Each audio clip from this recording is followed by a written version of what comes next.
को police station में walk in में 5 लड़के आए थे। उन्होंने एक कंप्लेंट दी कि उनको फेक वीज़ा प्रोवाइड किया गया। इन्होंने एक एडवर्टाइजमेंट देखा था इंस्टाग्राम पे। इंस्टाग्राम से उनको एक नंबर मिला जो मेक्सिको का नंबर था। उस मेक्सिको के नंबर पे कांटेक्ट करने के बाद में उनसे 20-20 हज़ार रुपये अकाउंट ट्रांसफ़र और 1-1 लाख रुपए कैश लिया गया, इसलिए कि आपको वीज़ा हम दे देंगे। टोटल 40 लाख में इनकी डील की गई। जब इन्होंने ये हमारे पास पुलिस स्टेशन में आए, वीज़ा को वेरीफाई किया गया। उसके बाद में पुलिस ने एक ट्रैप लगाया और बाकी के बचे हुए वीज़ा और आदमी को बुलाया गया। उस ट्रैप में हमने सबसे पहले परमजीत को पकड़ा, जो वीज़ा देने के लिए आया था। परमजीत से जब आगे पूछा गया तो उसने बताया कि उनको ये वीज़ा गुरुद्वारे के पास में एक बंदा आया था 3 व्हीलर पे, जो दे के गया था। 3 व्हीलर वाले से पूछा तो उसने आगे एक और बंदे का नाम बताया। इस तरीके से चयन करते हुए हमने लास्ट में आउटर डिस्ट्रिक्ट में एक पुलिस स्टेशन है निहाल विहार, वहाँ से हमने एक यूनिट को बस्ट किया है, जिसके अंदर हमें लैपटॉप, प्रिंटर, लगभग 50 के लगभग वीज़ा स्टिकर और कुछ प्रिंटेड कुछ नॉन प्रिंटेड और पेन ड्राइव, जिसके अंदर लगभग 400-500 और वीज़ा उनके बने हुए हैं जो मिले हैं।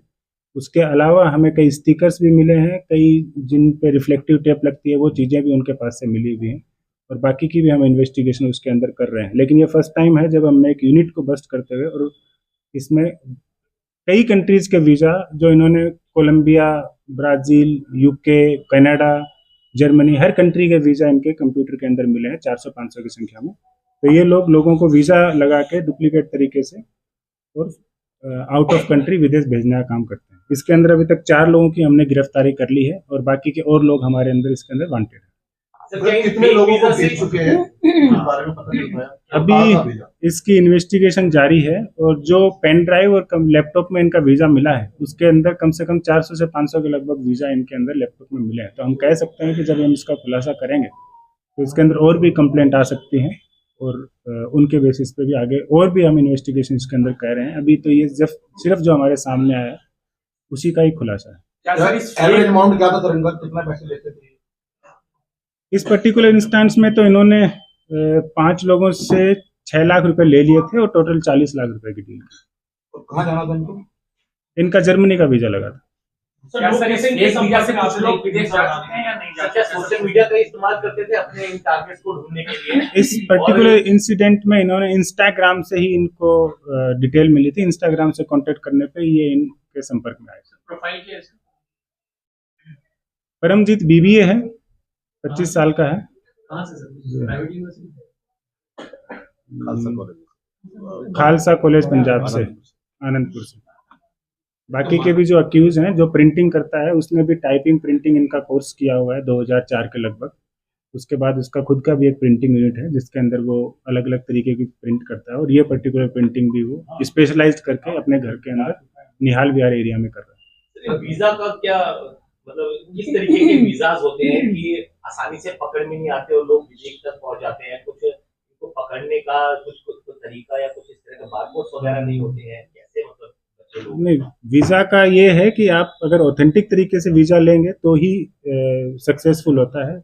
इंस्टाग्राम से ये वीज़ा देना डेफिनेटली कोई भी सोच सकता है कि ये डुप्लीकेट वीज़ा होगा। इसी चीज़ पे जब इनको भी डाउट हुआ तो इन्होंने जर्मन एम्बेसी से इसको वेरीफाई कराया। इनको पता चला कि ये डुप्लीकेट है तो ये पुलिस स्टेशन में हमारे पास आए। उसके बाद में जाल बिछा के हमने आगे लोगों को पकड़ा और इनका केस दर्ज किया।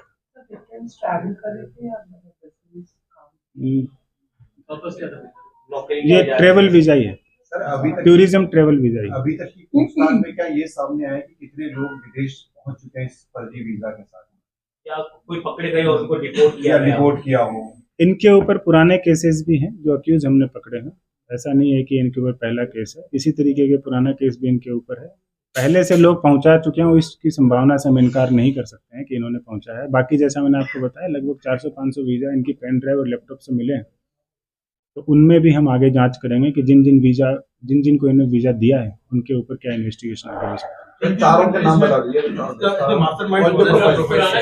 मास्टरमाइंड कौन है?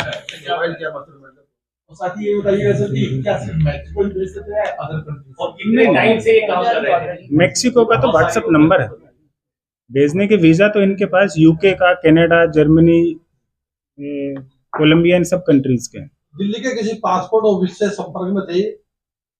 और कितने टाइम से ये इस काम को कर रहे थे सर? इनके ऊपर केसेस तो काफी पुराने हैं। एक बंदे के ऊपर तो 2003 का केस भी है। परमजीत के ऊपर? नहीं, परमजीत खुद 25 साल का है। तो चारों का नाम बता दीजिए, चारों का नाम और प्रोफाइल बताइए। बांग्लादेश को विदेश भेजा है। ये परमजीत सिंह है, इनके पास से, हाँ, इनके पास से हमें काफी पासपोर्ट मिले हैं। 25 के लगभग हमें इनके पास से पासपोर्ट भी मिले हैं अलग अलग लोगों के, तो उसको भी हम इन्वेस्टिगेट कर रहे हैं। बांग्लादेशी कनेक्शन भी आया है कि बांग्लादेशियों को इन्होंने यहाँ से विदेश भेजा, क्या है वो कनेक्शन, जरा एक बार वो बता दीजिए। नहीं, इसका भी कोई कंफर्मेशन नहीं है कि बांग्लादेशियों का भी इन्होंने विदेश भेजा है। हमें बांग्लादेशी के पासपोर्ट जरूर मिले, उसकी हम फर्दर इन्वेस्टिगेशन करेंगे। तो नाम बता दीजिए चारों का। ये परमजीत सिंह है, 25 साल की उम्र है, इन्होंने BBA किया है। और उसके अलावा तजिंदर सिंह है, ये 51 ईयर ओल्ड हैं। और ये इनके ऊपर भी केसेस हैं। और NBW भी है परमजीत का। परमजीत का क्राइम से केस रजिस्टर हुआ था जिसके अंदर उनका NBW भी है, तो वो अभी उससे भागे हुए थे। एक सुनील कुमार सूद हैं जिन्होंने भी BCom किया हुआ है और 2003 में भी वीजा फ्रॉड केस में पकड़े गए थे। और इनके अलावा उदयपाल सिंह है जो अपने यहाँ पे प्रिंटिंग यूनिट लगा रखी थी, जो प्रिंटिंग करता है। इनका भी ये प्रिंटिंग एंड टाइपिंग का इन्होंने कोर्स 2004 में किया था। सर एक इम्पोर्टेंट बात ये है कि बांग्लादेशी कुछ लोगों के पासपोर्ट्स मिले, तो क्यों जो बांग्लादेशी जो नेशनल्स होते थे उनको यहाँ से इंडियन आइडेंटिटी से बाहर भेजते थे, क्या ये पूरा ये नेक्सस पता चला है बांग्लादेश वाला? इसकी अभी हम इन्वेस्टिगेशन नहीं कर रहे हैं, अभी हमें पासपोर्ट ही मिले हैं इसके, अभी कल ही इनके पासपोर्ट मिले हैं। तो इसकी इन्वेस्टिगेशन जैसे आगे होगी हम आपको इसके बारे में जरूर सूचित करेंगे।